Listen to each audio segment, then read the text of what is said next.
Adam and Eve.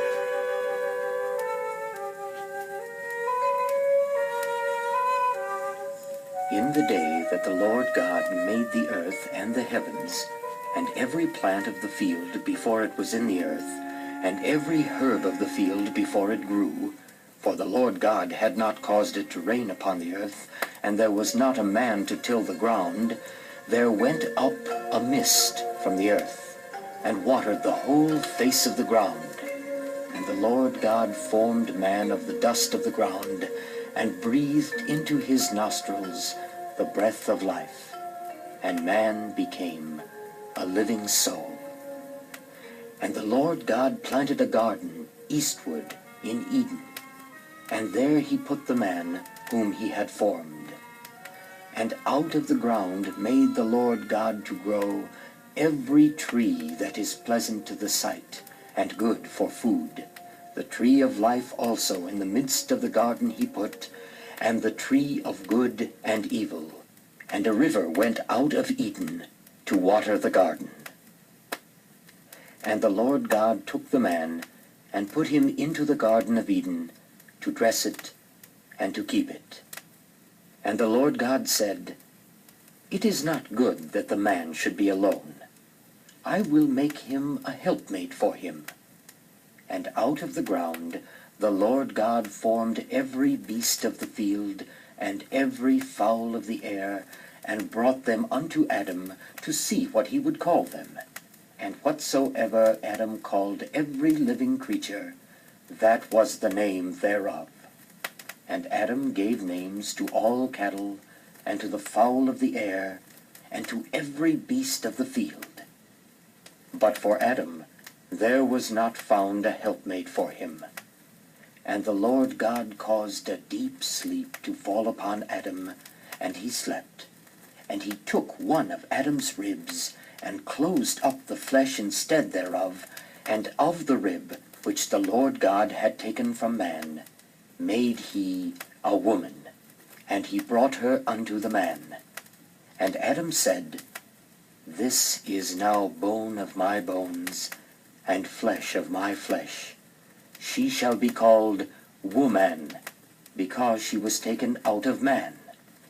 Therefore shall a man leave his father and his mother, and shall cleave unto his wife, and they shall be one flesh.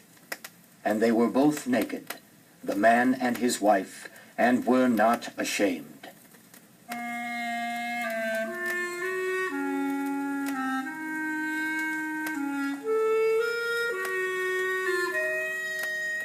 Now the serpent was more subtle than any beast of the field which the Lord God had made. And the serpent said unto the woman, Hath God said, Ye shall not eat of every tree of the garden?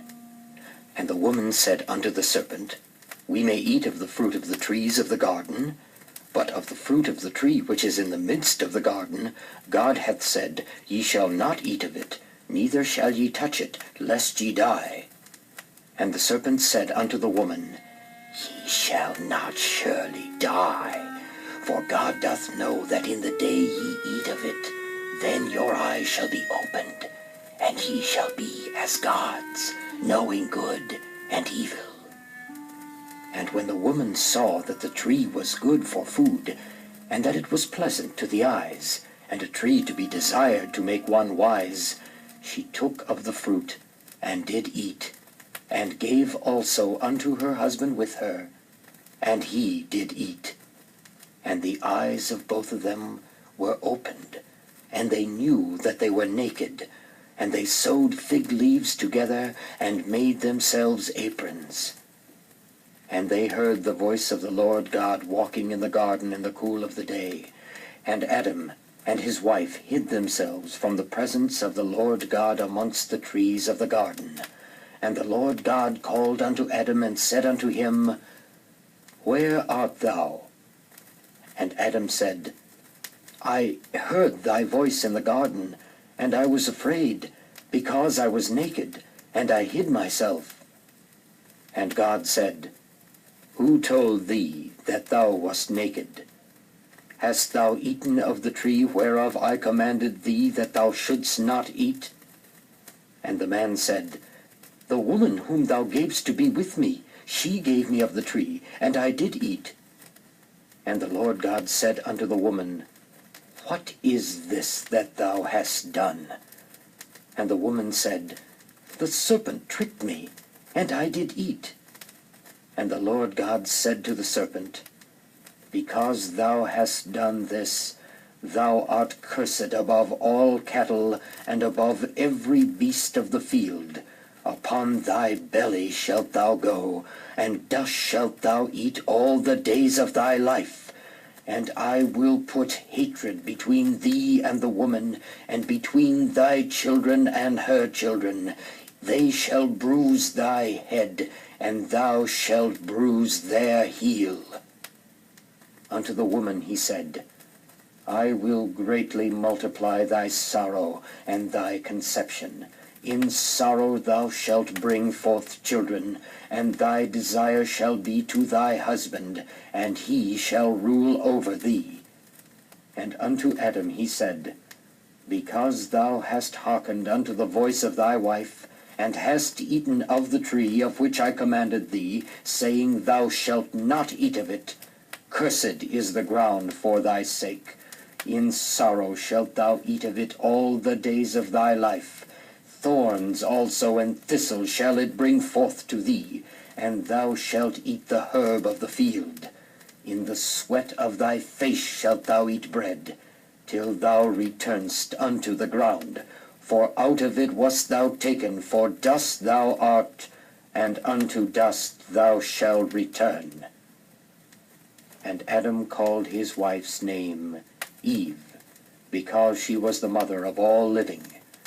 Unto Adam also and to his wife did the Lord God make coats of skins, and clothed them. And the Lord God said, Behold, the man is become as one of us to know good and evil.